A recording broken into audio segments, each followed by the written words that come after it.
प्रभुंकर महानाम को धन्यवाद दिए। प्रभु आज विशेष उपासनार दिन में आम समस्त को तांकर पवित्र प्रांगण मध्य एकत्रित होगापाई देले। तेणु परमेश्वरंकर महानामर धन्यवाद देवा सहित आज जिते समस्ते यही उपासना जोग देइछंती समस्त को आज विशेष उपासना मध्य को स्वागत जनाए ख्रीष्ट प्रेमर नमस्कार जनाए। समस्त को नमस्कार। Hallelujah, praise the Lord, praise the Lord.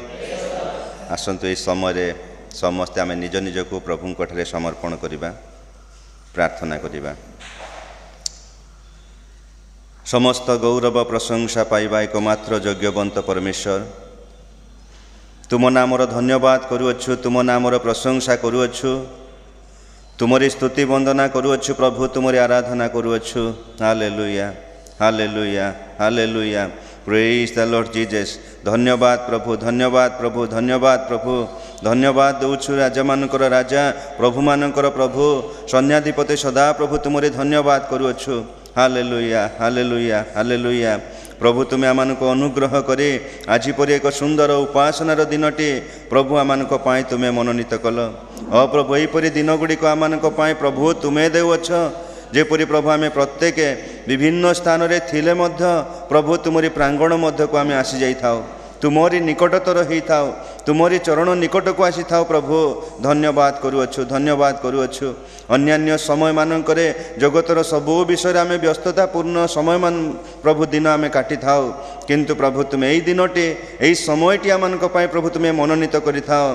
जेपरि आम समस्ते प्रभु तुमरी उद्देश्य रे व्यवहृत हेबु, तुमरी पवित्र सानिध्य मध्य को आसी प्रभु तुमरी गौरव करिबा पाई सुजोग पाई थाओ प्रभु।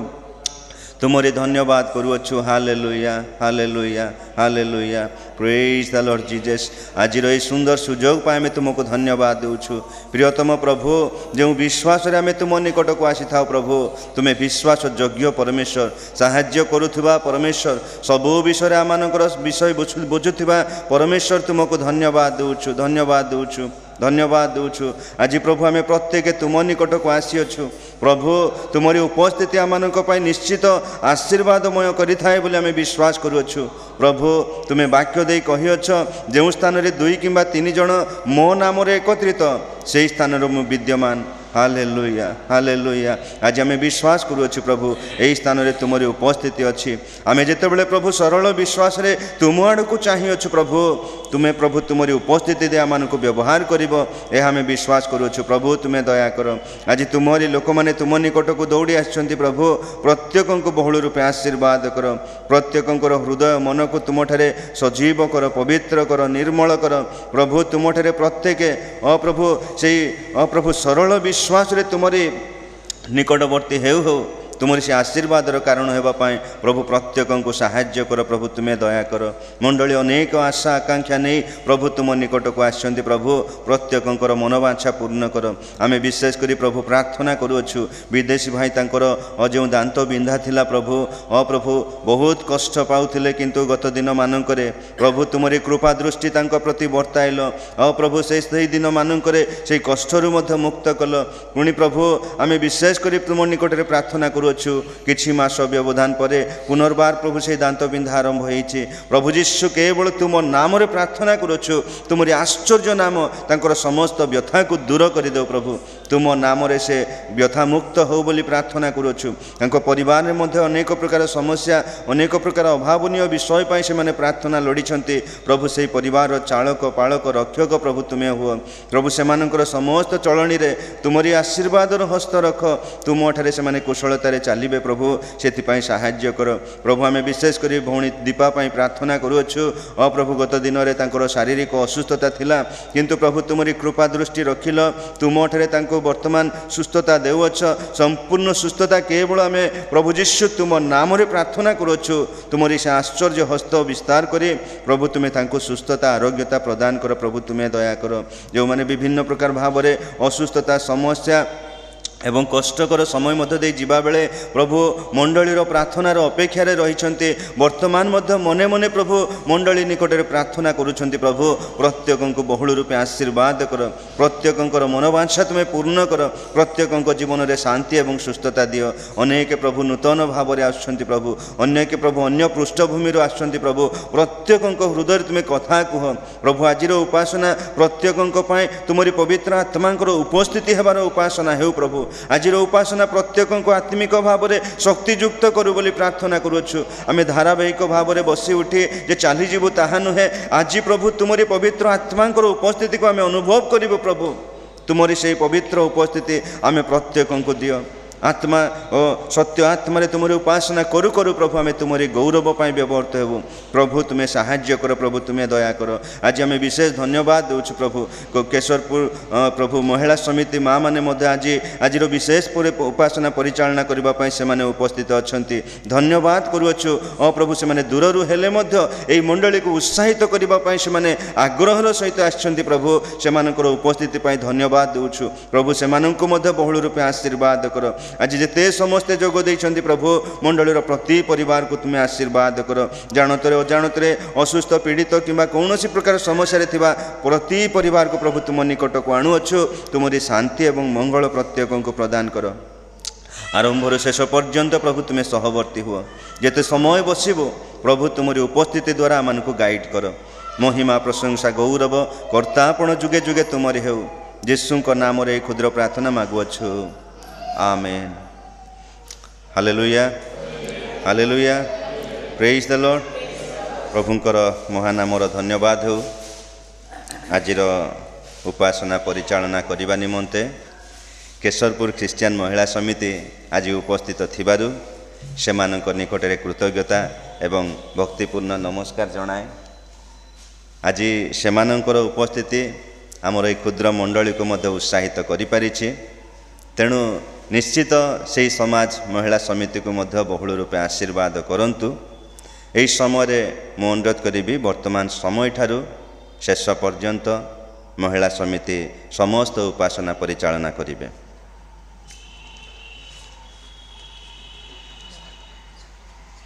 धन्यवाद पालक महाशय। सर्वप्रथमे प्रभु को नाम रे आपण मान समस्त को नमस्कार सान मान को मोर स्नेह आशीष सदा प्रभुंक विविध दया सकाशु आमे माने विनष्ट होई नाउ कारण ताहांकर करुणार शेष हुए नाही से सबु प्रति प्रभात रे नूतन और तुमर विश्वस्तता महत प्रभु को धन्यवाद दिए जे से आम मान को जीवित मान मध्य रखी ए वर्षर मार्च मासर 23 तारिख पर्यंत बही आनिचंती प्रभु जीशु ख्रीष्ट को धन्यवाद देवा सहित आमर मंडलीर पुलपिट कमिटी आमर केशरपुर महिला समिति को आपण सहित उपासना कार्य करने आमको सुजोग देइचंती सेतिपई अशेष धन्यवाद। आसंतु आजिर उपासना कार्य आरंभ करने प्रार्थना मध्य को जीवा ए समय मु आम समितिर भौणी विनीता भौणी को अनुरोध करे से आम समस्त को प्रारंभिक प्रार्थना रे आगे नेबे।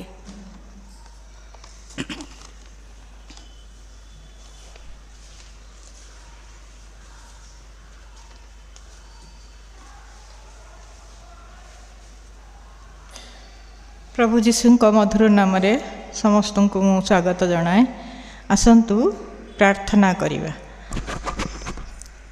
धन्यवाद धन्यवाद धन्यवाद महिमा प्रशंसा पाइबा एकमात्र भाजन परमेश्वर तुमर धन्यवाद स्तुति करने सुजोग करदेल महानाम कोटि कोटि धन्यवाद दे बापा कौन योग्यता नथिला नहीं बापा उत्तमता किछि बास करे नहीं केवल तुमर दया केवल तुमर अनुग्रह तुम्हें आम मान को जीवित मान मध्य नाम स्थान देइथिबारु एते बेले आम माने तुमर प्रशंसा करूचु धन्यवाद करूचु धन्यवाद करछि सहभागिता पाई धन्यवाद करछि समय पाई प्रभु प्रभु तुम्हें दया कल निरापद रे आम मान को आनी स्थान रे उपस्थित करैल बोली धन्यवाद करछि ए स्थान रे उपस्थित प्रत्येक को तुम्हें आशीर्वाद कर बापा कहार कौन समस्या रही दुख रही अभाव रही आम माने किछि जानुना हे हे अंतर्जामी परमेश्वर तुम्हें सबू जान, तुम्हें रोग सबू सुस्थ कर, अभाव मोचन कर, प्रत्येकंकर समस्या सब समाधान कर दियो। प्रत्येकंकर निकटवर्ती परमेश्वर हो तुम्हें उपकार कर। प्रभु तुम्हें आमर हाथ धरी आमाने जीवन रे पर्यंत आसी पारिचु, पुणी जीवन शेष पर्यंत तुम्हें बहिब बोली विश्वास धन्यवाद करछि। यद्यपि आमाने अविश्वस्त होता तथापि तुम्हें आमर विश्वस्त परमेश्वर, तुम्हें आमान को छाड़ी देन। आमानकर दुख समय, आमानकर असुविधा समय तुम्हें आमान को पाखे पाखे रही आमको बोही आनीच, से धन्यवाद करछि बापा। बापा यही समय से तुमर दासी आमानकर जयंती बो तांकर अंटारे बहुत पेन होची, आउ से बहुत कष्ट पाउचंती, तथापि से आसवाक समर्थ हेले से धन्यवाद दौचु। प्रभु तांकर से अंटारे तुमर से सुस्थ करी हस्त द्वारा स्पर्श कर, आउ से जेपरी सुस्थता लाभ करी तुमर गौरव करिवे, तुमर साक्षी ठिया हेबे, से प्रकार साहाय्य कर। तथापि से आसवाक आसिले धन्यवाद दौछि बापा। तुम्हें तांकु सुस्थता प्रदान कर, साहाय्य कर, उपकार कर बापा। आमानकर विपक्ष शैतान सिंह प्राय गर्जन करी खोजी बोलुछि, क्या ग्रास करिवो प्रभु? आमर शक्ति नाई, सामर्थ्य नाई, किछि नाही प्रभु। प्रभु प्रत्येक को तुमर से शक्ति रे बल रे स्वर्गीय शक्ति रे प्रदान कर। आमान जेपरी शत्रु शैतान सह युद्ध करी जययुक्त जीवन काटिबाकू पारिबु प्रभु यही जगत रे, से प्रकार तुम्हें साहाय्य कर, दया कर, परिवेश को पवित्र कर, प्रत्येक को सुस्थिर चित्त प्रदान कर। आज जो वाक्य द्वारा तुम्हें कथा कह प्रभु, से वाक्य आमानकर आत्मिक जीवन को जेपरी आउरी बलिष्ठ करिवो, आउरी आउरी आमान को शक्तियुक्त करिवो, से प्रकार साहाय्य कर, उपकार कर। ओ प्रभु एत बेले सब प्रत्येक को सुस्थिर चित्त प्रदान कर। प्रभु आमानकर समस्त पाप योग्यता तुमर से कृष्य रक्त रे धोई परिष्कार कर दियो। यीशुंक नाम रे मागिली, आमेन।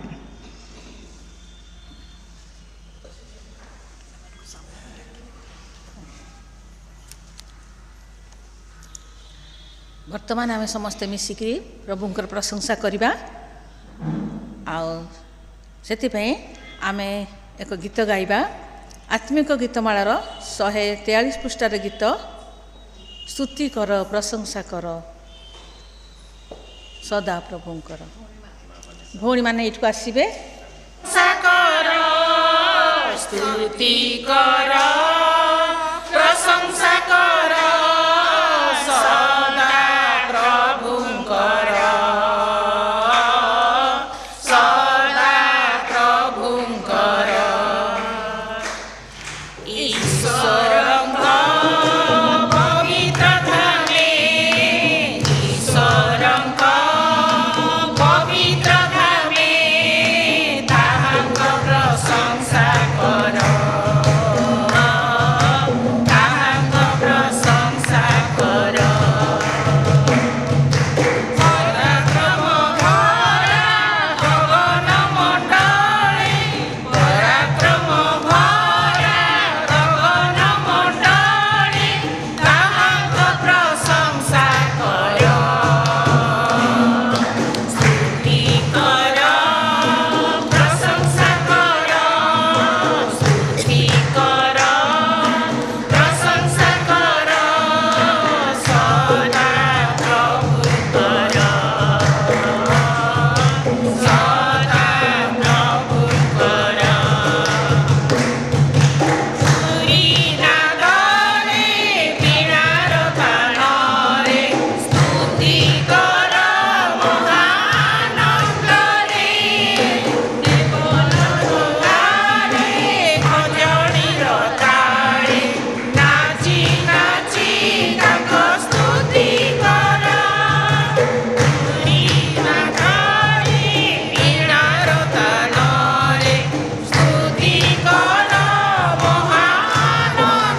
ବର୍ତ୍ତମାନ ଆଜିର ଧ୍ୟାନ ନିମନ୍ତେ ମନୋନୀତ କରାଯାଇଥିବା ଶାସ୍ତ୍ରାଂଶ ଶୁଣିବା।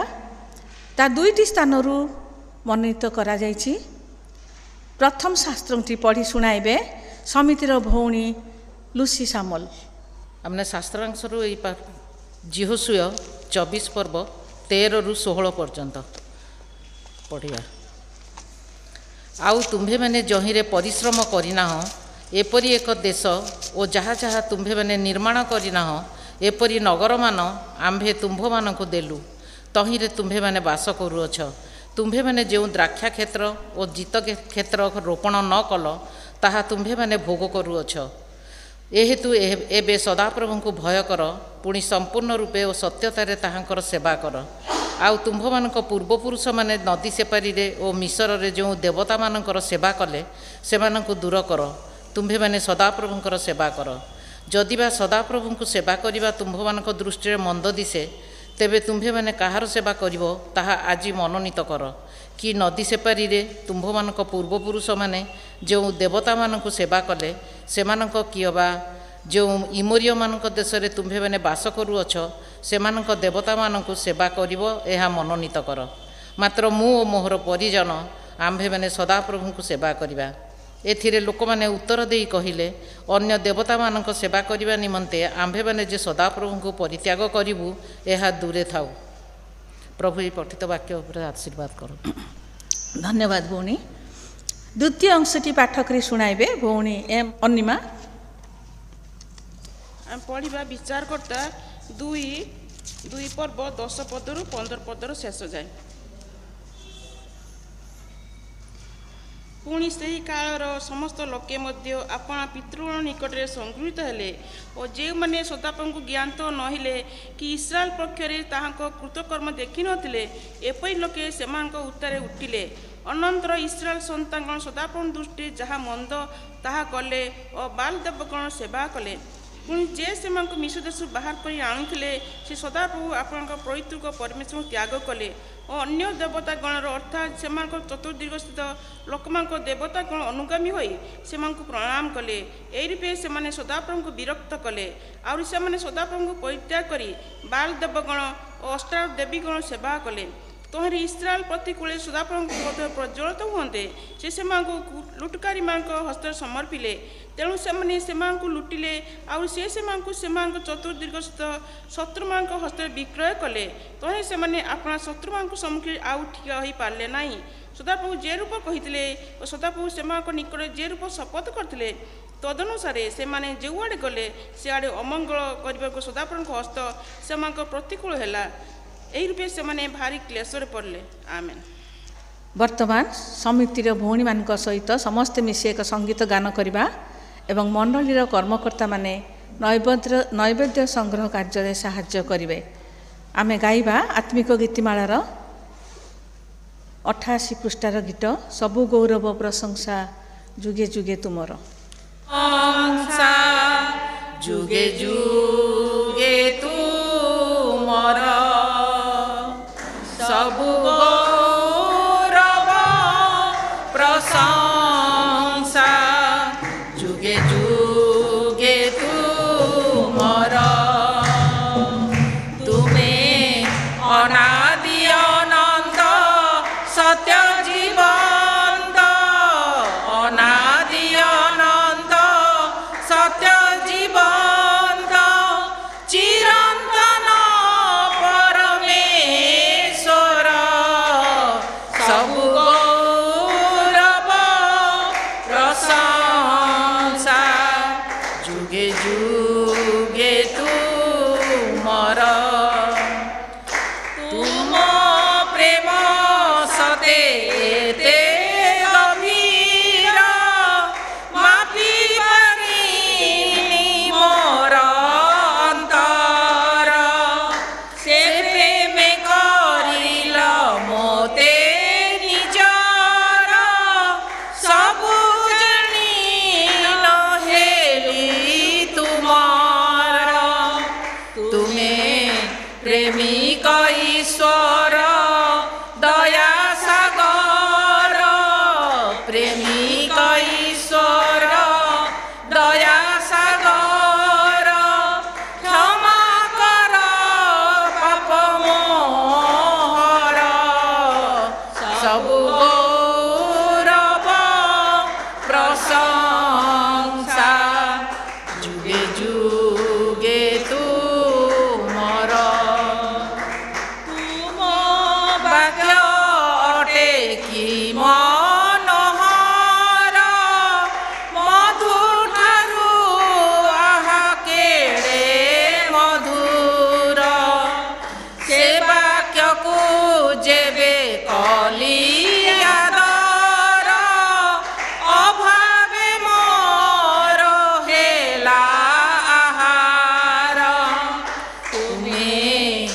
সর্বশক্তিমান জীবনে মোর সর্বশক্তিমান জীবনে মোর পূর্ণ কর ইচ্ছা তুমর সবু গৌরব প্রশংসা যুগে যুগে তুমর তুমি অনাদি অনন্ত সত্য জীবন্ত অনাদি অনন্ত সত্য জীবন্ত চিরন্তন পরমেশ্বর সবু গৌরব প্রশংসা যুগে যুগে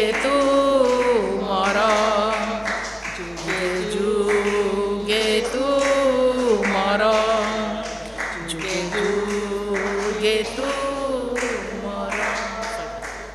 ବର୍ତ୍ତମାନ ମୁଁ ମଣ୍ଡଳୀର ସାଧାରଣ ସମ୍ପାଦକକୁ ଅନୁରୋଧ କରେ ସେ ଆସି ଯାହା ବିଜ୍ଞାପନ ଆଜି ଅଛି ତାହା ପ୍ରକାଶ କରିବେ ଓ ଦାନ ପାଇଁ ପ୍ରାର୍ଥନା କରିବେ।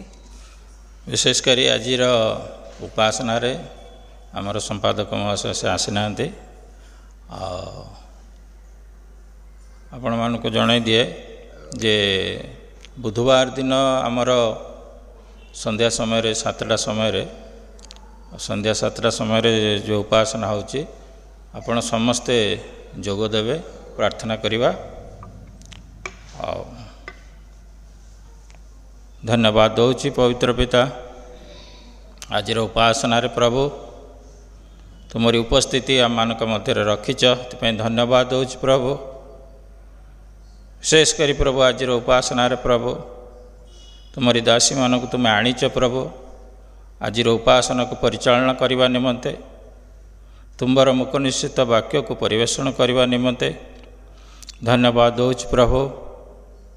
ପ୍ରତ୍ୟେକଙ୍କୁ ପ୍ରଭୁ ତୁମରି ସ୍ନେହପୂର୍ଣ୍ଣ କରୁଣା ହସ୍ତରେ ପ୍ରଭୁ ପ୍ରତ୍ୟେକଙ୍କୁ ତୁମେ ଆଶୀର୍ବାଦ କର ପ୍ରଭୁ। ହଁ ପ୍ରଭୁ, ପ୍ରତ୍ୟେକ ଯେପରି ତାଙ୍କ ଜୀବନରେ ତୁମେ ଯେଉଁ ଲକ୍ଷ୍ୟ ଦେଇଛ, ଯେଉଁ ଆଶା ଭରସା ଦେଇଛ ପ୍ରଭୁ, ତୁମେ ପ୍ରତ୍ୟେକଙ୍କୁ ଆଶୀର୍ବାଦ କର। ସମସ୍ତ ପରିବାର ବର୍ଗକୁ ତୁମେ ଆଶୀର୍ବାଦ କର ପିତା, ଦୟା କର ବୋଲି ପ୍ରାର୍ଥନା କରୁଅଛି ପ୍ରଭୁ। ପ୍ରଭୁ ଆଜିର ଉପାସନାରେ ପ୍ରଭୁ ପ୍ରତ୍ୟେକଙ୍କୁ ତୁମେ ଆଶୀର୍ବାଦ କର, ପ୍ରତ୍ୟେକଙ୍କର ନିବେଦନ ପ୍ରାର୍ଥନା ତୁମେ ଶୁଣ, ଅପ୍ରତ୍ୟେକ ମନୋବାଞ୍ଛା ତୁମେ ପୂରଣ କର ପ୍ରଭୁ। ଯେଉଁ ଦାନ ସଂଗ୍ରହ କରାଯାଇଛି ତୁମରି ରାଜ୍ୟ କାର୍ଯ୍ୟ ନିମନ୍ତେ, ଏ ଦାନକୁ ତୁମର ଚଞ୍ଚଳ ସମର୍ପଣ କରୁଅଛି ପ୍ରଭୁ। ଏ ଦାନ ଉପରେ ତୁମରି ଆଶୀର୍ବାଦର ହସ୍ତ ରଖ ପ୍ରଭୁ। ହଁ ପ୍ରଭୁ, ଯେଉଁମାନେ ଦେଇଛନ୍ତି ସମସ୍ତ ଭଣ୍ଡାରକୁ ତୁମେ ପରିପୂର୍ଣ୍ଣ କର ପ୍ରଭୁ। ପ୍ରଭୁ, ଯେଉଁମାନେ ଦେଇପାରୁନାହାନ୍ତି ସେମାନଙ୍କୁ ମଧ୍ୟ ତୁମେ ଆଶୀର୍ବାଦ କର। ପ୍ରତ୍ୟେକଙ୍କର ନିବେଦନ ପ୍ରାର୍ଥନା ତୁମେ ଶୁଣ ପ୍ରଭୁ। ଧନ୍ୟବାଦ ଦେଉଛି ପ୍ରଭୁ। ଆଜିର ଶାସ୍ତ୍ରାଂଶ ଉପରେ ତୁମରି ଆଶୀର୍ବାଦ ହସ୍ତ ରଖ। ହଁ ପ୍ରଭୁ, ତୁମରି ଦାସୀଙ୍କୁ ବହୁଳ ରୂପେ ଆଶୀର୍ବାଦ କର, ପବିତ୍ର ଆତ୍ମାରେ ସାହାଯ୍ୟ କର। ସେ ବାକ୍ୟର ନିଗୁଡ଼ ଅର୍ଥ ବୁଝିବା ପାଇଁ ପ୍ରତ୍ୟେକଙ୍କୁ ମଧ୍ୟ ସାହାଯ୍ୟ କର। ଧନ୍ୟବାଦ ଦେଉଛି ପ୍ରଭୁ। ଆଜିର ଉପାସନାକୁ ତୁମର ଚରଣରେ ପୁନର୍ବାର ସମର୍ପଣ କରୁଛି। ଆରମ୍ଭରୁ ଶେଷ ପର୍ଯ୍ୟନ୍ତ ଉପସ୍ଥିତ ରହିବା ବିଶ୍ୱାସ କରି ଧନ୍ୟବାଦ ଦେଇ ଜଗତର ପରିତ୍ରାଣକର୍ତ୍ତା ମୋର ପ୍ରିୟ ପ୍ରଭୁ ନାଜରିତ ପୁନରୁତ୍ଥିତ ଯୀଶୁଙ୍କ ନାମରେ ମାଗୁଅଛି ପିତା, ଆମେନ୍।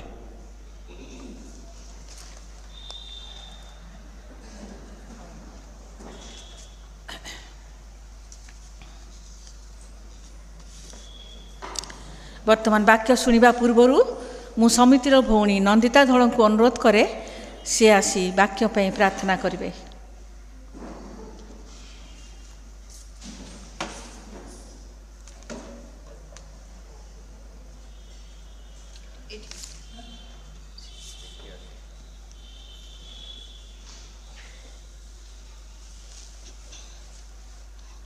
ସମସ୍ତଙ୍କୁ ମୋର ନମସ୍କାର ଜଣାଉଛି।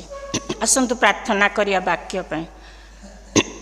ଧନ୍ୟବାଦ ଧନ୍ୟବାଦ ଧନ୍ୟବାଦ ଧନ୍ୟବାଦ, ପ୍ରଶଂସା ଗୌରବ ଯୁଗେ ଯୁଗେ ତୁମର ହଉ ବାପା।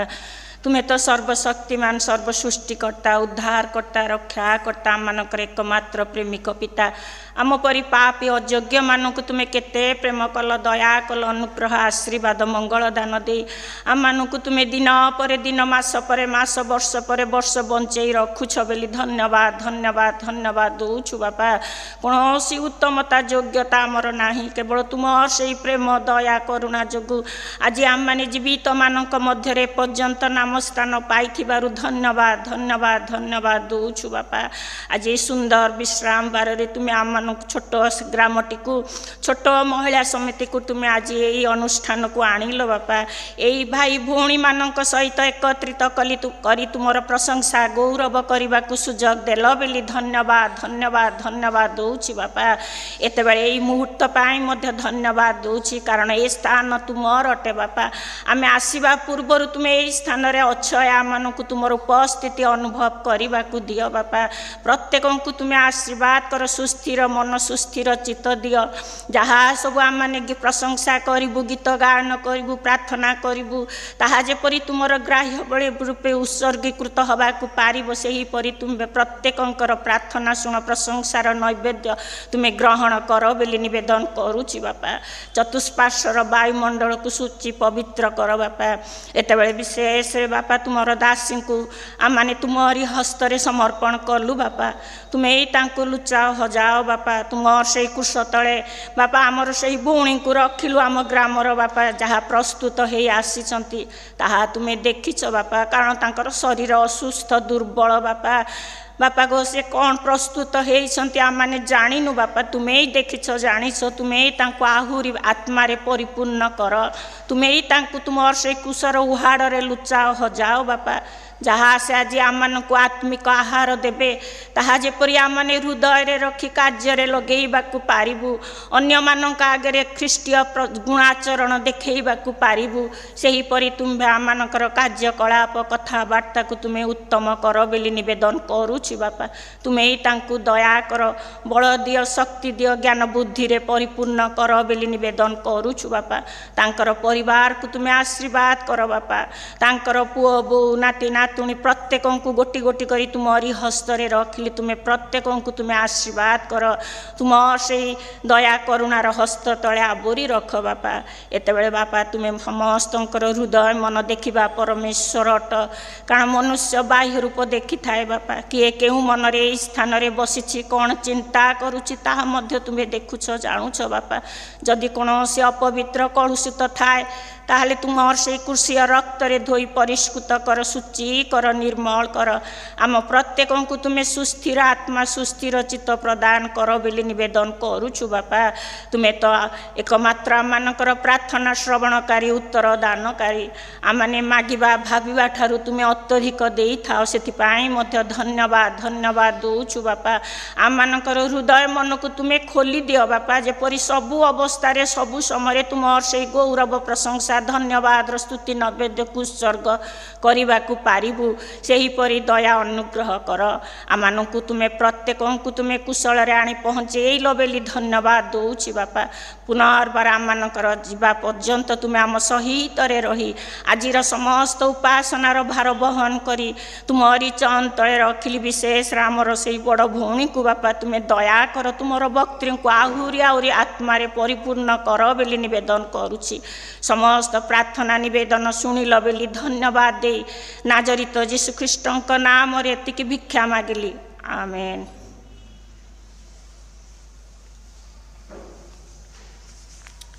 ଧନ୍ୟବାଦ। ଏହି ସମୟରେ ଆମର ବାକ୍ୟ ଶୁଣିବାର ପ୍ରয়োଜନ। ଆଜି ପ୍ରଭୁ ଆତ୍ମିକ ଆହାର କ'ଣ ଦେବେ ତାହା ଆମେ ଶୁଣିବା ଏବଂ ତାହା ହୃଦୟରେ ରଖିବା। ବର୍ତ୍ତମାନ ଏହି ସମୟରେ ଆମର ସମିତିର ବଡ଼ ଭଉଣୀ ଜୟନ୍ତୀ ନନ୍ଦଙ୍କୁ ଆହ୍ୱାନ ଜଣାଇ ସେ ଆସି ବାକ୍ୟ ପ୍ରଦାନ କରିବେ।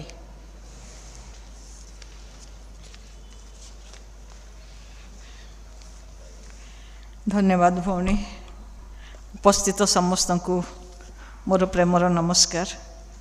ପ୍ରଭୁ ଆମକୁ ଅନୁଗ୍ରହ କରିଛନ୍ତି ଆଉ ଏହି ମାସର ଆଜିକି ଚତୁର୍ଥ ସପ୍ତାହରେ ତାଙ୍କର ଉପାସନାରେ ଉପସ୍ଥିତ ହେବା ପାଇଁ ଆମକୁ ସାହାଯ୍ୟ କରିଛନ୍ତି।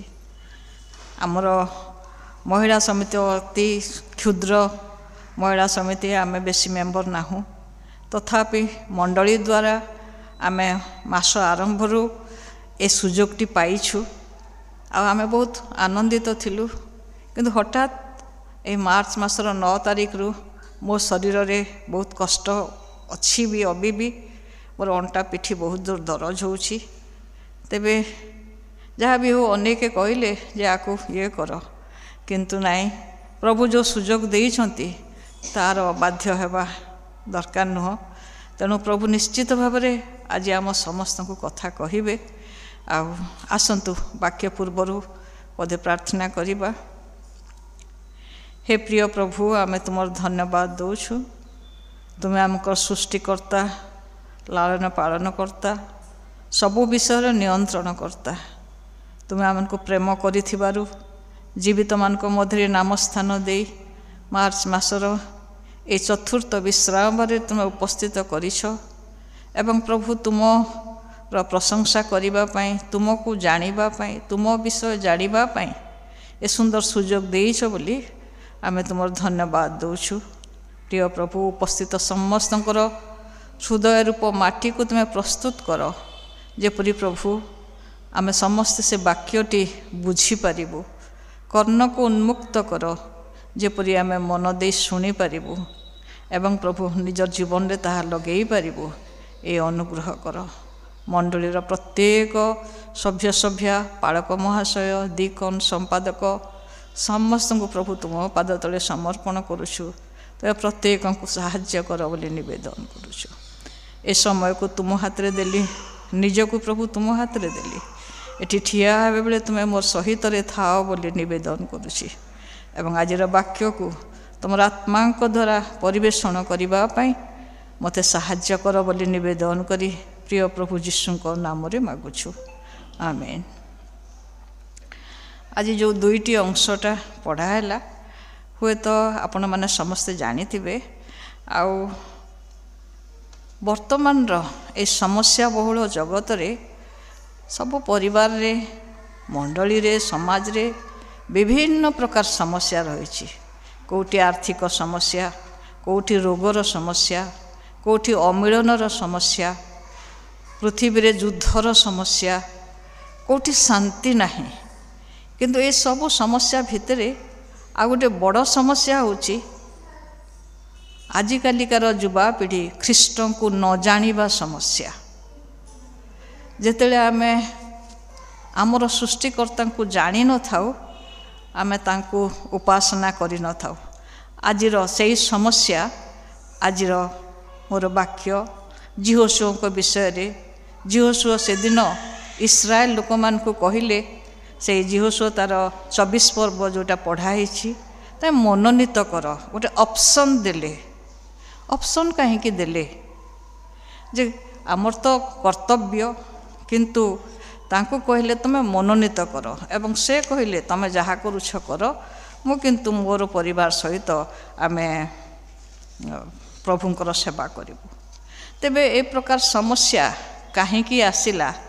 ଯଦି ଆମେ ତା'ର ପୃଷ୍ଠଭୂମିକୁ ଦେଖିବା, ଆମେ ଜାଣୁ ଯେ ଇସ୍ରାଏଲ ଲୋକମାନେ ମିଶର ଦେଶରେ ଦୀର୍ଘ 430 ବର୍ଷ ଧରି ବନ୍ଦୀ ଅବସ୍ଥାରେ ଥିଲେ ଏବଂ ପ୍ରଭୁ ତାଙ୍କର ମନୋନୀତ ଦାସ ମୋଶାଙ୍କୁ ଆହ୍ୱାନ କଲେ ସେମାନଙ୍କୁ ଦାସତ୍ୱ ବନ୍ଧନରୁ ମୁକ୍ତ ହେବା ପାଇଁ ଏବଂ ସେ ତାଙ୍କୁ ଆଣିଲେ ଏବଂ ପ୍ରାନ୍ତରରେ ଯାଉଥିବା ସମୟରେ ସେମାନେ ବିଭିନ୍ନ ପ୍ରକାର ସମସ୍ୟାର ସମ୍ମୁଖୀନ ହେଲେ।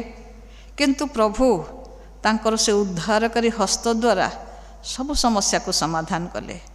ସୁଫ ସମୁଦ୍ରକୁ 2 ଭାଗ କଲେ, ଖାଇବାକୁ ଦେଲେ, ପିନ୍ଧିବାକୁ ପାଣି ପିଇବା ପାଇଁ ଦେଲେ, ଯାହା ଚାହିଁଲେ ତାହା ଦେଲେ।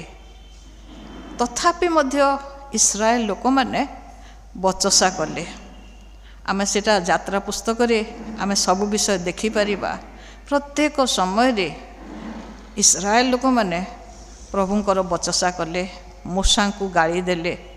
ତେଣୁ ଏସବୁ ହେବା ପରେ ବି ମୋଶା ଲୋକମାନଙ୍କୁ କହୁଥିଲେ ଯେ ଆମର ପ୍ରଭୁ ହେଉଛନ୍ତି ଏକମାତ୍ର ପ୍ରଭୁ ଯୀଶୁ, ତୁମେ ତାଙ୍କୁ ହିଁ ଭୟ କର। ଆଉ ସେ ଧୈର୍ଯ୍ୟର ସହିତ ସେମାନଙ୍କୁ କଢ଼େଇ ଆଣିଲେ ଏବଂ ସେ ଯେତେବେଳେ ତାଙ୍କର ସମୟ ହେଇଗଲା ଆଉ ପ୍ରଭୁ କ'ଣ କଲେ ନା ମୂଷାଙ୍କ ଦ୍ୱାରା ଜିହୋଶୁଆଙ୍କୁ ମନୋନୀତ କଲେ ଇସ୍ରାଏଲ ଲୋକମାନଙ୍କର ତା ପରବର୍ତ୍ତୀ ନେତୃତ୍ୱ ନେବା ପାଇଁ।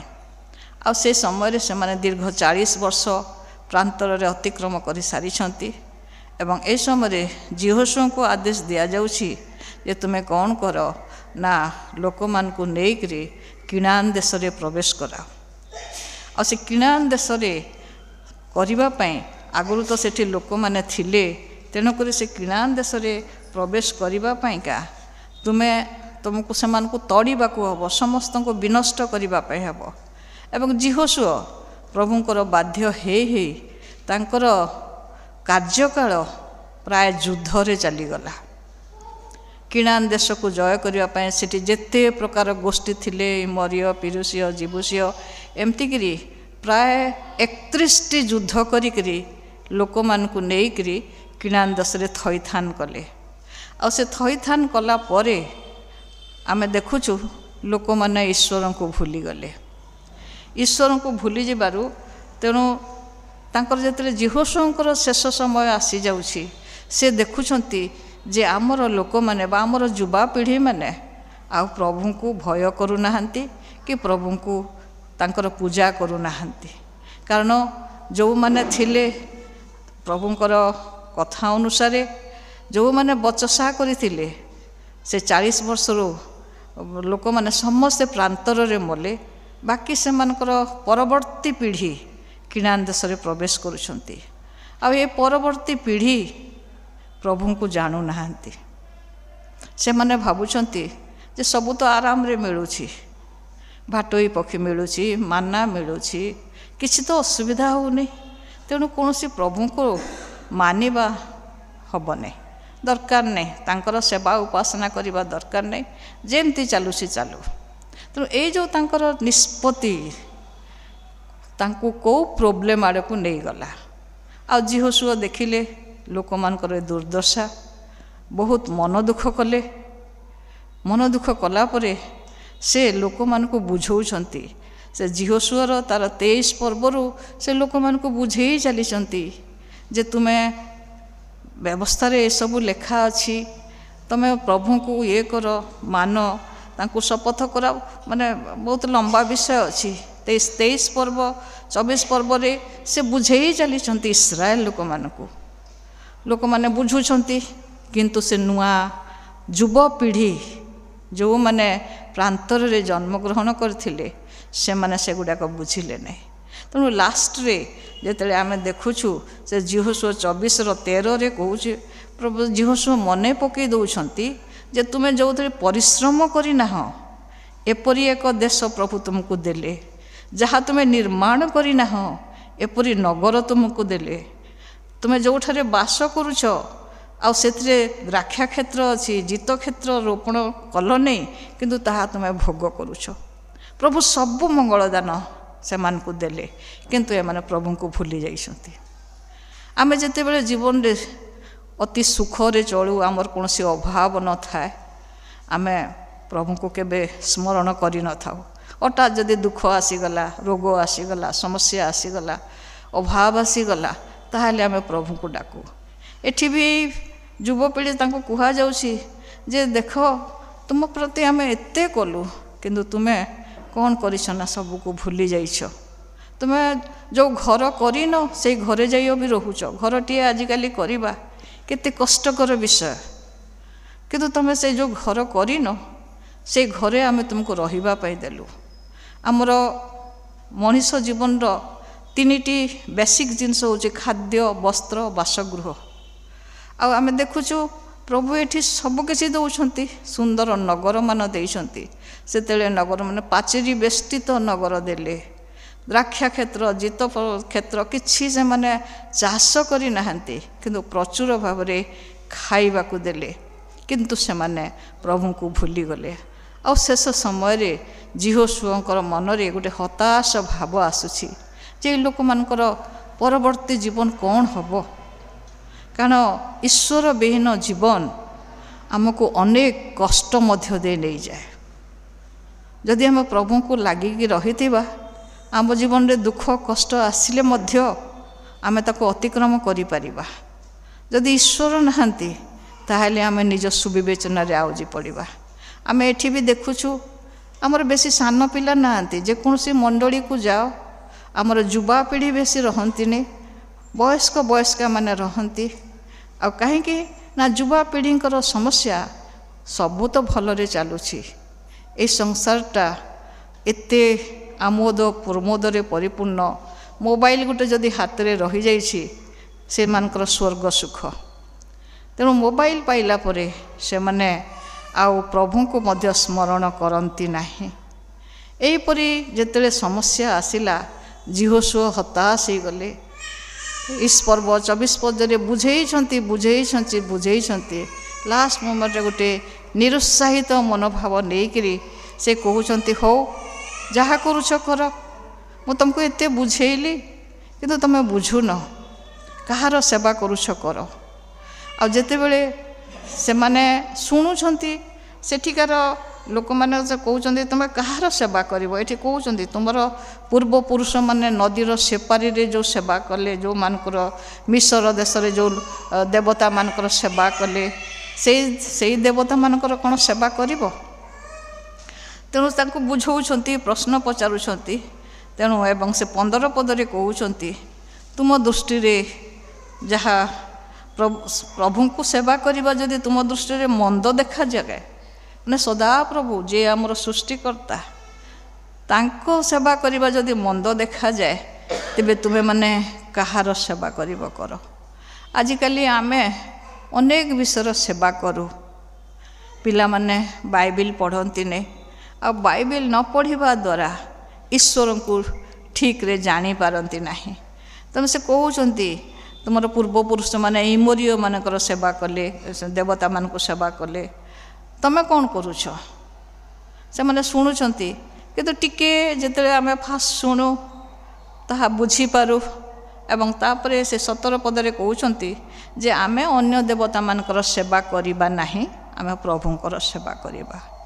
ହୁଏତ ତା ପରବର୍ତ୍ତୀ ସମୟରେ ଜିହୋଶୁଆ ବୃଦ୍ଧ ହୋଇଛନ୍ତି, ମୃତ୍ୟୁବରଣ କରିଛନ୍ତି, କିନ୍ତୁ ଇସ୍ରାଏଲ ଲୋକମାନେ ଅରକ୍ଷକ ମେଷ ପରିକା ହେଲେ। ଯିଏ ଯାହା ଇଚ୍ଛା କଲା ତାହା କଲା।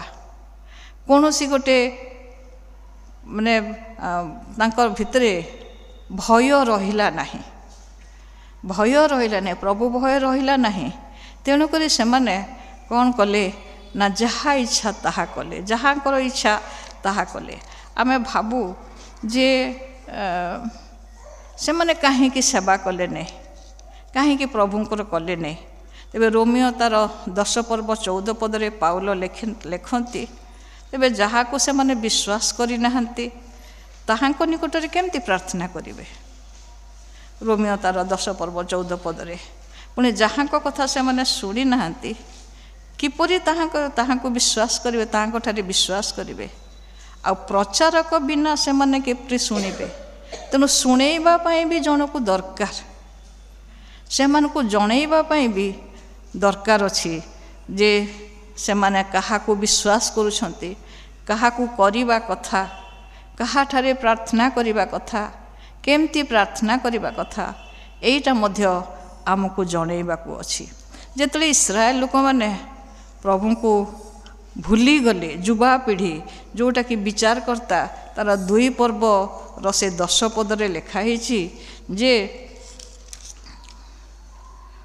ପୁଣି ସେ କାଳର ସମସ୍ତ ଲୋକ ମଧ୍ୟ ଆପଣା ପିତୃଗଣ ନିକଟରେ ସଂଗୃହୀତ ହେଲେ। ସେ କାଳର ମାନେ ଯେଉଁମାନେ ମିଶର ଦେଶରୁ ବାହାରିକିରି ଆସିଥିଲେ ସମସ୍ତେ ମୃତ୍ୟୁବରଣ କଲେ।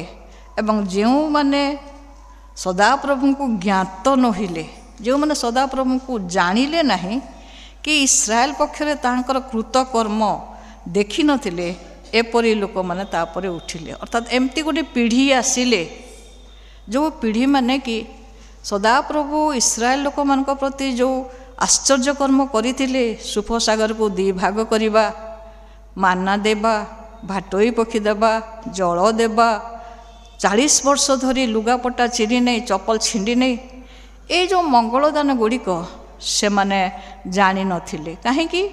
ତାଙ୍କର ପୂର୍ବପୁରୁଷ ସେମାନଙ୍କୁ ଜଣେଇ ନଥିଲେ।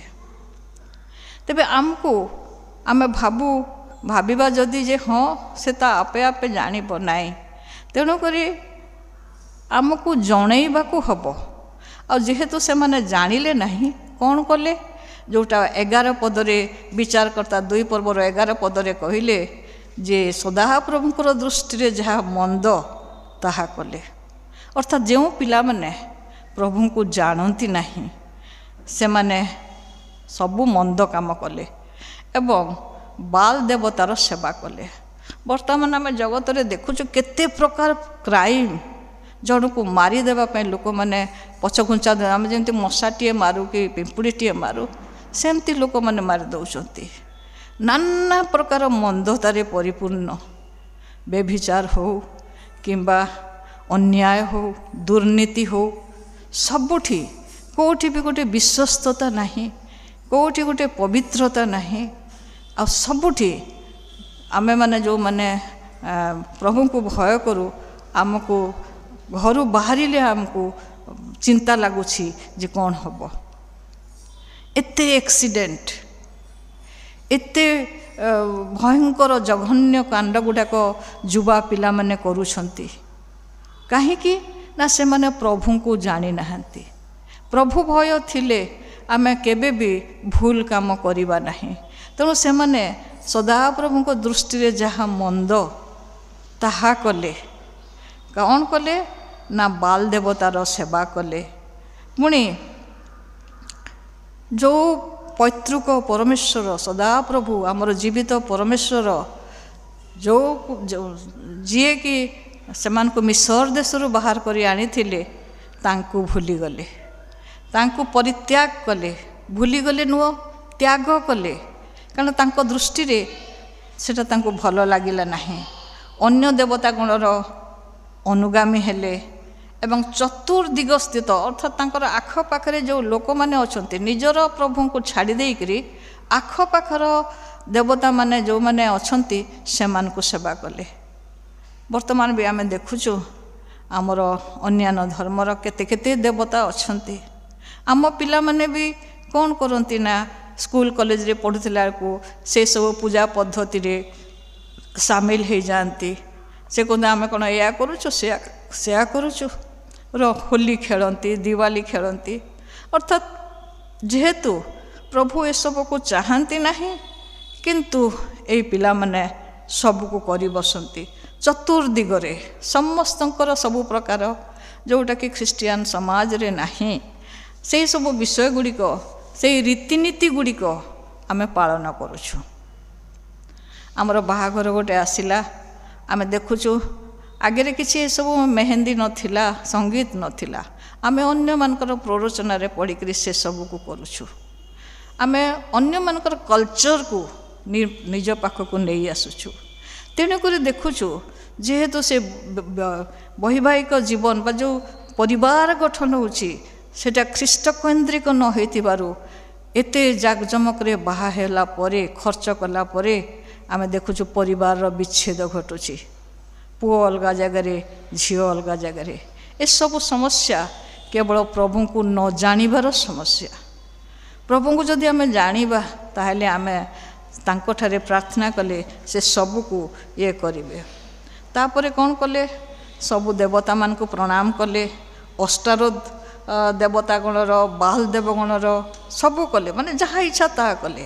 କାରଣ ମନୁଷ୍ୟ ହେଉଛି ସ୍ୱାଧୀନ ମନୁଷ୍ୟ, ମୁଁ ଯାହା ଇଚ୍ଛା ତାହା କରିପାରିବି। କିନ୍ତୁ ତାର ପରିଣାମ କ'ଣ ହେବ? ସେ ପରିଣାମରେ କ'ଣ ହେଲା ନା ଯଦି ଆମେ ସେ ବିଚାରକର୍ତ୍ତା 2 ପର୍ବର 14 ପଦରେ ଆମେ ଦେଖୁଛୁ, ଇସ୍ରାଏଲର ପ୍ରତିକୂଳରେ ସଦାପ୍ରଭୁଙ୍କର କ୍ରୋଧ ପ୍ରଚଳିତ ହେଲା। କ୍ରୋଧ ଆସିଗଲା। ଯଦି ଆମେ ସଦାପ୍ରଭୁଙ୍କ ବାଟରେ ନ ଚାଲୁ, ସେ ଚାହାନ୍ତି ଆମେ ତାଙ୍କର କଥା ମାନୁ, ତାଙ୍କ ବାଟରେ ଯାଉ, ତାଙ୍କର ବାଧ୍ୟ ହେଉ। ଯଦି ଆମେ ନ କରୁ ତେବେ ଆମ ପ୍ରତି ସଦାପ୍ରଭୁଙ୍କର କ୍ରୋଧ ଆସିଯାଏ। ଯେତେବେଳେ ସଦାପ୍ରଭୁଙ୍କର କ୍ରୋଧ ଆସିଯାଏ, ବାଇବେଲରେ ବି ଲେଖା ହେଇଛି ଯେ କ୍ଷାନ୍ତ ହୁଅ ସଦାପ୍ରଭୁ ଏହା ତୁମେ ଜାଣ। ଯେଉଁମାନେ ସେମାନଙ୍କୁ ନ ଜାଣିକରି ନିଜ ଇଚ୍ଛାରେ କାମ କରନ୍ତି, ସେ କ୍ରୋଧ ଆସିଲା आ क्रोध आसिला परे कौन हैला ना सेमानकु लुटकारी मानक हस्तरे समर्पण करदेले। प्रभु जा तमे तमर इच्छा काम करूछ तो जाओ से लुटकारी मानक हस्तरे मु सेमानकु समर्पी देले। आ सेमाने तांको लुटिले तापरे कौन कले ना सेमानकु चतुर्दिगस्त शत्रु मानक हस्तरे विक्रय करदेले। गोटे मनोनीत जाति प्रभु मनोनीत कले उद्धार कले चाहिए ये लोक मैंने मोर बशीभूत होकर कार्य करंतु जेतेबेले ताहा न कले सेतेबेले तांको लुटकारी मानक हस्तरे छाड़देले एवं सेमाने सेमानकर शत्रु मानक सम्मुखरे ठिया हो पारिले नाही। प्रिय मंडली जेतेबेले आमे प्रभुको विरुद्ध रे कार्य करूँ प्रभु सहंती दीर्घ सहिष्णु किंतु चिर सहिष्णु नुहंती। से आमको सजाड़िबा का एमती पथ खोलते आमे तांको सम्मुखरे ठिया हो पारुना। नाना प्रकार समस्या आमर प्रत्येक परिवार रे विभिन्न प्रकार समस्या अच्छी किंतु जो परिवार रे प्रभु नहांती से समस्यार माने तार समाधान न थाए। मुझे निज सुविवेचन रे आउजी पड़िकरी जदि समाधान करबा पई चाहिबी ताहले आमे समाधान करि परिबा नाही। किंतु जदि प्रभु मोर अछंती हाँ समस्या आसिले भी धार्मिकर विपद अनेक मात्र से सबुरु सदा प्रभु ताहाको उद्धार करती आ सही प्रकार कले। तेणु यही इस्राएल लोक मैंने धीरे धीरे परिवर्तित होगा अपेक्षा आहुरी भूल काम कले प्रभु को ठारू दूरे गले दूरे गले दूरे गले। तेणुक ये 15 पदरे लिखा जाए जे से माने जुआड़े गले सियाड़े तांकर अमंगल हैला। आमे कहीं अशांति रे रहिबा पई चाहुनु आम प्रति विपद अमंगल आसु बोली आमे चाहुनु किंतु ए लोक माने जुआड़े गले तांको प्रति अमंगल हैला आ से माने भारी क्लेश रे पड़िले। प्रिय मंडली आमे प्रभु को जानिलु आमे एतिके आसीछु किंतु जो माने जानि नांती हमर परवर्ती पीढ़ी तांको आमे केमती उद्धार करि परिबा। से माने जदि प्रभु को जानि नांती आमे तांको केमती जणैबा। यार दायित्व कहार दायित्व होछि आमर आमे से मानकु जणैबा। केतेबेले जणैबा ना जेतले विभिन्न स्थान रे लिखाई जे जदि आमे द्वितीय विवरण 6 पर्व 6-7 रे देखू सेठी मध्य कुहा जाइछि जे तुमे व्यवस्था को आग जान पिता माता मान को कुहा जाउछि जे तुमे प्रभुंकर व्यवस्था को जान आ तापरे सोइला बेले बसिला बेले उठिला बेले जेते बेले पारुछ सेते बेले आम पिला मान को तुमे कुह। प्रिय बापा माँ आमे आमर पिला मान को कहूछु कि जदि न कहूछु पिलाटे 10th पास कला परे टिके बड़ हैला परे जाइकरी मंद अभ्यास रे पड़ीगला मंद सांग मान सहित पड़ी जाइए भूल काम करुछि। तेणु जदि आमे सेही समय ठीक भाव ताको ख्रीष्टीय मूल दुआरे गठन करिबा ताहेले से तार जीवनटा रक्षा पाइजिवो। एठी आमे देखुछु जुआड़े गले सियाड़े से मानकर क्लेश भोगिला। तेणुक देखुछु जोएल तार 1 पर्व 2-3 पदरे कुहा जाउछि जे प्राचीन माने शुण देशवासी सकल कर्णपात कर तुम्भे माने आपना आपना संतान मान को यह जनाओ। तुम मानकर संतान गण से मानकर संतान गण को जनातु आ से मानकर संतान गण आसंता पुरुष को जनातु। अर्थात चेन परिका मो भल अच्छी थाई मते अन्य को जनइबा को पड़िबो जे मु जदि न जनइबी ता जीवनटा नष्ट हो जिवो। तेणु जमती स्पोर्ट्स रे रिले रेस हुए आ गोटे 2 दल थांती बाड़ी धरिकरी जड़े बाड़ी धरिकरी से पटु जाइकरी आउ जन को दब ए आनिकी बढ़ेबो। एक्जाक्टली सेमती आमे प्रभु को विषयटा को आमर परवर्ती पीढ़ी को जनइबार अछि तापरे जनइबार अछि तापरे जनइबार अछि। तेबे कौन जनइबा आमे कौन जनइबा आमे तो प्राचीन आमे बड़ हो गलुनी बापा माँ हो गलुनी आमर युवापीढ़ी मानकू आमे कौन जनइबा। प्रथम विषय मु कहली जे समस्या प्रभु को न जानिबार समस्या। द्वितीय विषय कहली न जानिबा हेतु इस्राएल लोक माने किपरि क्लेशरे पड़िले। तृतीय विषय होछि किए जनइब कौन जनइब। तेणुकरी आमको जणैबाकू हब जे आमर प्रभु होउचंती परित्राणकर्ता आमर सृष्टिकर्ता आम पई से कौन कौन करिसंती आमर जीवन होउची तांकर दान तेणु आमे आमर संतान मानकू सेटा जणैबा आमर संतान मानकू जणैबा केतेबेले आमे प्रत्येक दिन जदि आमर पारिवारिक उपासना होथिबो से उपासना रे आम पिला मानकू जणै परिबा पिला माने स्कूल गला बेलको काम को गला बेलको प्रार्थना करिके जा बोलिका कहि परिबा तेणु या कले मु जदि करिथिबी मो पिला ता पिला पई करिवो ता पिला पई करिवो आ जदि मु न कहिथिबी धीरे धीरे परवर्ती पीढ़ी एक प्रभु विहीन पीढ़ी हो प्रभु को न जानिबार समस्या हो तेणुकरी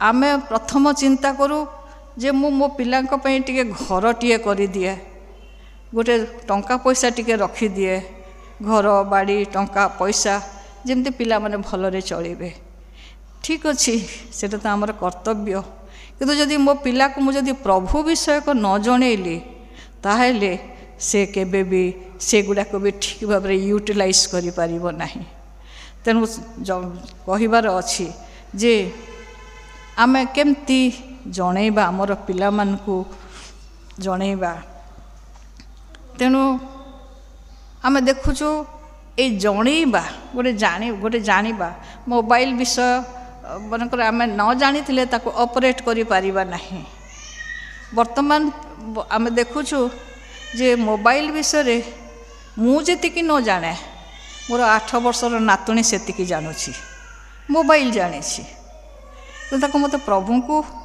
जणैबाकू हबो गोटे छोट उदाहरण जने ए जानिबा विषय रे प्रभु को जानिबा विषय रे जने भक्त दास तांकर टेस्टिमोनी रे लेखंती जे तांको थरे जने तांकर बंधु गोटे सुंदर कैमरा देइथिले दामी कैमरा गोटे देइथिले किंतु से कैमरार यूटिलाइज जानी नते व्यवहार जानी नथिबारु से ताकू घर भितर रखीदेले गया नकले हाँ सस्ताटा देइछि कौन करिछि एमती वर्षे परे से जाइछंती समुद्र कूल को आउ देखुछंती जे सेई प्रकार कैमरा गोटे आउ जने धरिकरी समुद्र भितरर फोटो भी उठेई पारुछि जेहेतु से कैमरा विषय जानी नथिले सेतिपैं के से ताको व्यवहार करि पारलेनी आमर भी ठीक सही प्रकार जे आम प्रभु को आम जानिबा जदि न जानिबा आमे तांको आस्वादन करि परिबा नाही तांको आमे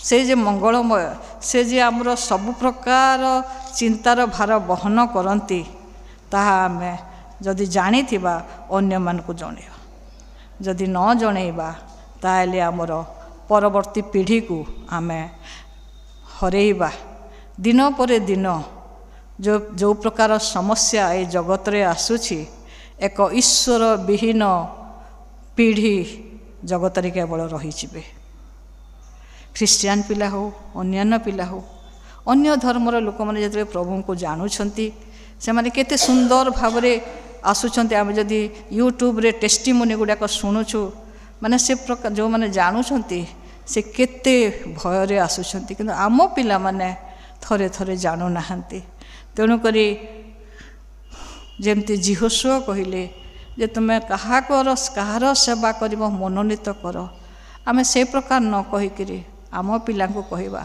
तू प्रभुंकर सेवा कर प्रभु को जान जदि मु प्रभु को जानी नथिबी ताहेले तांकर महानता तांकर मंगलदान को मु बुझी परिबिनी से जे आश्चर्य क्रियाकारी परमेश्वर यह मु करि परिबिनी तेणुकरी आमे देखुछु से दिन इस्राएल लोक माने ईश्वर दृष्टि जहाँ मंद ताहा कले आम पिला माने भी सेया करिवे आमे भी सेया करिबा जदि प्रभु को जानी नथिबा तेणु आमे मंद काम करिबा पई पछघुंचा दे हम सबू चलिबो एटा गोटे आमर कमन भाषा हो जाए जे हाँ एमती कले भी चलिबो लांच नेले भी चलिबो ए गोटे कौन काहाकू टिके बाड़े देले भी चलिबो आमे सबू टेक इजी बा सहज भाव में ग्रहण करिथांतु किंतु प्रभु कहउछंती तुमे होच पृथकीकृत जाति तुमे सत्य ईश्वर को जानिछ जो सत्य को तुमको मुक्त करिवो ତେଣୁ ତୁମେ ଯେଉଁ ସତ୍ୟ ଈଶ୍ୱରଙ୍କୁ ଜାଣିଛ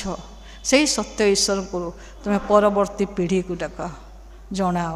ଆମେ ଚେଷ୍ଟା କରୁଛୁ ସଣ୍ଡେ ସ୍କୁଲରେ ସି ମାଧ୍ୟମରେ VBS ମାଧ୍ୟମରେ ପିଲାମାନଙ୍କୁ ଜଣେଇବା ପାଇଁ, କିନ୍ତୁ ତାହା ଯଥେଷ୍ଟ ନୁହଁ। ଆମକୁ ବ୍ୟକ୍ତିଗତ ଭାବରେ ବି ଆମ ପିଲାମାନଙ୍କୁ ଜଣେଇବାକୁ ହେବ। ତାହେଲେ ସେମାନେ ଈଶ୍ୱର ବିହୀନ ଜୀବନ ନ କାଟିକରି ପ୍ରଭୁ ପରାୟଣ ଜୀବନ କାଟିପାରିବେ ଏବଂ ଆସୁଥିବା ଅମଙ୍ଗଳରୁ ବିପଦ ଆପଦରୁ ନିଜକୁ ରକ୍ଷା କରିବେ। ଯେଉଁମାନେ ସେହି ପ୍ରକାର ବିପଦରେ ପଡ଼ନ୍ତି ବିଭିନ୍ନ ପ୍ରକାର ଘଟଣା ଘଟିଯାଏ। ତେଣୁ ସେସବୁ ହେବା ପୂର୍ବରୁ ଆସନ୍ତୁ ଆମର ପିଲାମାନଙ୍କୁ ଆମେ ପ୍ରଭୁଙ୍କ ବିଷୟ ଜଣେଇବା, ମନୋନୀତ କରିବା ଯେ ଯେଉଁ ଈଶ୍ୱର ଆମକୁ ସୃଷ୍ଟି କଲେ, ଯିଏ ଆମମାନଙ୍କୁ ନିର୍ମାଣ କଲେ, ଯିଏ ଆମକୁ ସମସ୍ତ ମଙ୍ଗଳଦାନ ଦେଇଛନ୍ତି, ଆମେ ତାଙ୍କର ହିଁ ସେବା କରିବା। ପ୍ରଭୁ ଏହି ବାକ୍ୟ ଉପରେ ଆମ ସମସ୍ତଙ୍କୁ ଅନୁଗ୍ରହ କରନ୍ତୁ। ଆମେନ୍।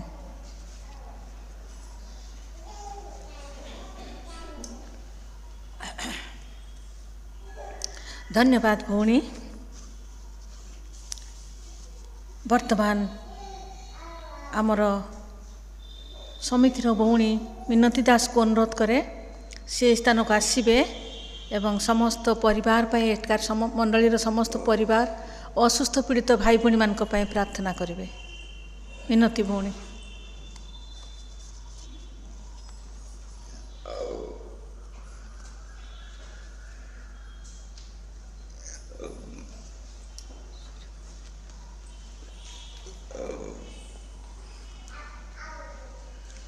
ପ୍ରଥମେ ନମସ୍କାର ଜଣାଉଛି। ଆସନ୍ତୁ ପ୍ରାର୍ଥନା କରିବା। ଧନ୍ୟବାଦ ଧନ୍ୟବାଦ ଅନନ୍ତ ସଦାପ୍ରଭୁ ପ୍ରେମିକ ଈଶ୍ୱର, ତୁମ ନାମକୁ ଧନ୍ୟବାଦ ଦେଉଛି। କେତେ ସୁନ୍ଦର ସୁଯୋଗ ଦେଲ ବାପା ଏହି ସ୍ଥାନରେ ଠିଆ ହେବା ପାଇଁ, ସେଥିପାଇଁ ତୁମ ନାମକୁ ଧନ୍ୟବାଦ ଦେଉଛି। ହଁ ବାପା ଗୋ ପୁନର୍ବାର ଧନ୍ୟବାଦ ଦେଉଛି ଆମର ସେଇ କେଶରପୁର ମହିଳା ସମିତିକୁ। ହଁ ବାପା ତୁମେ ଏହି ସ୍ଥାନରେ ପ୍ରତ୍ୟେକଙ୍କୁ ସୁଯୋଗ ଦେଲ ଏହି ସ୍ଥାନରେ ଠିଆ ହେବା ପାଇଁ, ସେଥିପାଇଁ ତୁମ ନାମକୁ ଧନ୍ୟବାଦ ଦେଉଛି ବାପା। ଏହି ସ୍ଥାନକୁ ତୁମେ ପବିତ୍ର ସୂଚି କରିଛ, ସେଥିପାଇଁ ତୁମ ନାମକୁ ଧନ୍ୟବାଦ ଦେଉଛି। ଏହି ସ୍ଥାନରେ ଉପସ୍ଥିତ ପ୍ରତ୍ୟେକ ଜଣକୁ ମଧ୍ୟ ତୁମ ଚରଣ ତଳେ ସମର୍ପଣ କରୁଛି ବାପା। ତୁମେ ପ୍ରତ୍ୟେକଙ୍କ ସହିତରେ ରହିଛ, ସେଥିପାଇଁ ତୁମ ନାମକୁ ଧନ୍ୟବାଦ ଦେଉଛି। ବିଭିନ୍ନ ପ୍ରକାର ସମସ୍ୟା ଦେଇ ହଁ ବାପା ଗୋ ଏମାନେ ଯେଉଁମାନେ ରହିଛନ୍ତି ସେମାନଙ୍କୁ ତୁମ ଚରଣ ତଳେ ରଖୁଛି। ତୁମେ ଅନ୍ତର୍ଯାମୀ ପରମେଶ୍ୱର, ପ୍ରତ୍ୟେକଙ୍କ ସମସ୍ୟା ତୁମେ ଜାଣୁଛ ବାପା। ତୁମେ ସେହି ସମସ୍ୟାର ସମାଧାନ କର। ହଁ ବାପା ଗୋ ଯେତୋଟି ପରିବାର ଅଛନ୍ତି ପ୍ରତି ପରିବାରକୁ ତୁମ ଚରଣ ତଳେ ରଖୁଛି। ପରିବାରର ସମସ୍ତ ଭାର ତୁମେ ବହନ କର। ହଁ ବାପା ଯେତେ ଅସୁସ୍ଥ ମାନେ ଅଛନ୍ତି ସେହି ଅସୁସ୍ଥକାରୀ ଆତ୍ମାମାନଙ୍କୁ ତୁମ ଚରଣ ତଳେ ରଖୁଛି ବାପା। ତୁମେ ସେଇ ଯୀଶୁଙ୍କ ନାମରେ ସେମାନଙ୍କୁ ସ୍ପର୍ଶ କର। ହଁ ବାପା ଗୋ ସେମାନେ ତୁମକୁ ଭରସା ବିଶ୍ୱାସ କରନ୍ତି। ହଁ ବାପା ସେଇ ତୁମେ ସେମାନଙ୍କୁ ପ୍ରେମ କରୁଛ ବୋଲି ସେମାନେ ଯେପରି ଜାଣିବାକୁ ପାରିବେ, ସେଥିପାଇଁ ତୁମେ ସେମାନଙ୍କୁ କଥା କୁହ, କାର୍ଯ୍ୟ କର। ହଁ ବାପା ପ୍ରତି ପରିବାର ଦୁଃଖକୁ ତୁମେ ଦୂର କର। ହଁ ବାପା ଗୋ ପ୍ରତି ପରିବାରରେ ତୁମେ ଉପସ୍ଥିତ ରହି ସେମାନଙ୍କୁ ସେଇ ପବିତ୍ର ଆତ୍ମାଙ୍କ ଶକ୍ତିରେ ଶକ୍ତିଯୁକ୍ତ କରି ବାପା ତୁମରି ପଥରେ ସେମାନଙ୍କୁ କଢ଼ାଇ ନିଅ। ହଁ ବାପା ଗୋ ସେମାନଙ୍କର ବିଶ୍ୱାସକୁ ଆହୁରି ବହୁଳ ରୂପେ ତୁମେ ଦୃଢ଼ କର। ସେମାନେ ଯେପରି ତୁମର ସେଇ ସ୍ପର୍ଶ ପାଇ ସେମାନଙ୍କର ସେଇ ଅସୁସ୍ଥତାକୁ ସେମାନେ ଯେପରି ସୁସ୍ଥତା ଲାଭ କରିବେ, ସେଥିପାଇଁ ତୁମେ ସେମାନଙ୍କୁ ସାହାଯ୍ୟ କର ବାପା। ହଁ ବାପା ଗୋ ପ୍ରତିଟି ପରିବାର କ'ଣ ଦୁଃଖ ରହିଛି, କ'ଣ ସମସ୍ୟା ରହିଛି ତାହା ତୁମେ ଜାଣିଛ ବାପା। ସେଇ ସବୁର ଉଦ୍ଧାରକାରୀ ପରମେଶ୍ୱର ତୁମେ ସେମାନଙ୍କୁ ଉଦ୍ଧାର କରିବ, ରକ୍ଷା କରିବ ବାପା। ହଁ ବାପା ଗୋ ସେମାନଙ୍କୁ ତୁମେ ବହୁଳ ଭାବରେ ଆଶୀର୍ବାଦ କର ବାପା। ତୁମେ ସେମାନଙ୍କ ବିଶ୍ୱାସକୁ କେବେ ଭୁଲିବାକୁ ଦିଅ ନାହିଁ ବାପା। ତୁମକୁ ଅଧିକ ଅଧିକ ଭାବରେ ବିଶ୍ୱାସ କରି ତୁମ ନିକଟକୁ ଆସିବେ, ସେଥିପାଇଁ ତୁମେ ସାହାଯ୍ୟ କର। ହଁ ବାପା ଗୋ ଏହି ସ୍ଥାନରେ ତୁମେ କଥା କହିଲ। ହଁ ବାପା ଗୋ ତୁମର ସେଇ ଦାସୀଙ୍କ ମୁଖ ଦେଇ ତୁମେ କଥା କହିଲ, ସେଥିପାଇଁ ତୁମ ନାମକୁ ଧନ୍ୟବାଦ ଦେଉଛି। ଏହି ସ୍ଥାନରେ ତୁମେ ଅଛ ବୋଲି ପ୍ରତ୍ୟେକ ଅନୁଭବ କରିବାକୁ ପାରିବ, ସେଥିପାଇଁ ତୁମେ ଦୟା କର, ଅନୁଗ୍ରହ କର। ହଁ ବାପା ଗୋ ଏହି କ୍ଷୁଦ୍ର ପ୍ରାର୍ଥନାଟି ଶୁଣିଲ ଉତ୍ତର ଦେଲ ବୋଲି ଧନ୍ୟବାଦ ଦେଇ ଯୀଶୁଙ୍କ ନାମରେ ମାଗୁଅଛି। ଆମେନ୍। ଧନ୍ୟବାଦ ଭଉଣୀ। ଆମର ସମସ୍ତ କାର୍ଯ୍ୟକ୍ରମ ଶେଷ ହୋଇଛି। ଆପଣମାନଙ୍କୁ ଧନ୍ୟବାଦ। ଏତେ ସମୟରେ ଆପଣମାନେ ଧୈର୍ଯ୍ୟ ସହିତ ଅପେକ୍ଷା କରିଛନ୍ତି। ବର୍ତ୍ତମାନ ବାଳକ ମହାଶୟକୁ ଅନୁରୋଧ କରେ ସେ ସ୍ଥାନକୁ ଆସିବେ, ପ୍ରାର୍ଥନା କରିବେ ଏବଂ ଆଶୀଷ ଭିକ୍ଷା କରିବେ।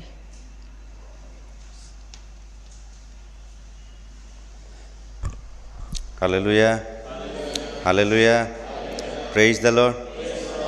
ପ୍ରଭୁ ଗୌରବାନ୍ୱିତ ହୁଅନ୍ତୁ। କେଶରପୁର ମହିଳା ସମିତି ଆଜି ଆମମାନଙ୍କର ମଣ୍ଡଳୀରେ ଉପସ୍ଥିତ ହୋଇ ସୁନ୍ଦର ବାକ୍ୟ ଦେଇ ଆମେ ପ୍ରତ୍ୟେକଙ୍କୁ ଉତ୍ସାହିତ କରିଛନ୍ତି। ଗୀତ ଆରାଧନା ଦ୍ୱାରା ମଧ୍ୟ ଆମମାନଙ୍କୁ ଉତ୍ସାହିତ କରିଛନ୍ତି। ପ୍ରଭୁ ସେ ସମିତିକୁ ଆହୁରି ବହୁଳ ରୂପେ ଆଶୀର୍ବାଦ କରନ୍ତୁ। ଆଜିର ଶିକ୍ଷା ନିଶ୍ଚିତ ଆମମାନଙ୍କ ପାଇଁ ଏକ ଶିକ୍ଷଣୀୟ।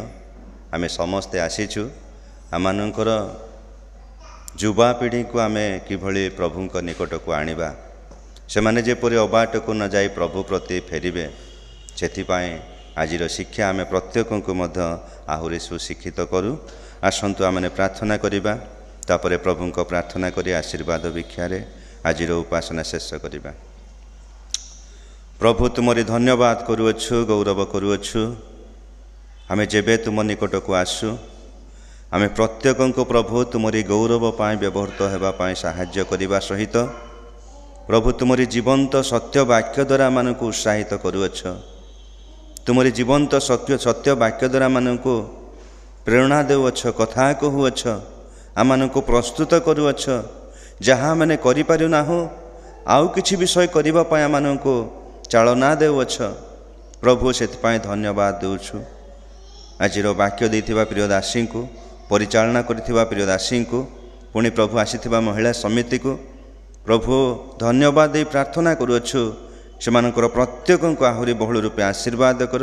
ସେ ସମିତି ଯେପରି ଆହୁରି ପ୍ରଭୁ ତୁମଠାରେ ସେବାରେ ବଢ଼ିବାକୁ ପାରିବ, ଏସବୁ ଦ୍ୱାରା ଅନ୍ୟମାନଙ୍କୁ ସେମାନେ ଉତ୍ସାହିତ କରିପାରିବେ। ପ୍ରଭୁ ସେପରି ସାହାଯ୍ୟ କର। ପ୍ରଭୁ ପ୍ରାର୍ଥନା କରୁଅଛୁ ଆଜି ଯେତେ ସମସ୍ତ ମଣ୍ଡଳୀ ଉପସ୍ଥିତ ପ୍ରତ୍ୟେକଙ୍କୁ ମଧ୍ୟ ବହୁଳ ରୂପେ ଆଶୀର୍ବାଦ କର।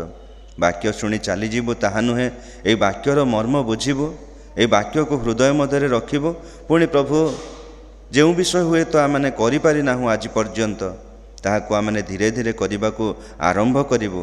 ପ୍ରଭୁ ଆମେ ପ୍ରତ୍ୟେକଙ୍କୁ ସେହିପରି ପ୍ରସ୍ତୁତ କର, ସାହାଯ୍ୟ କର ବୋଲି ପ୍ରାର୍ଥନା କରୁଅଛୁ। ପ୍ରତ୍ୟେକଙ୍କୁ ନାମ ଧରି ଆଶୀର୍ବାଦ କର।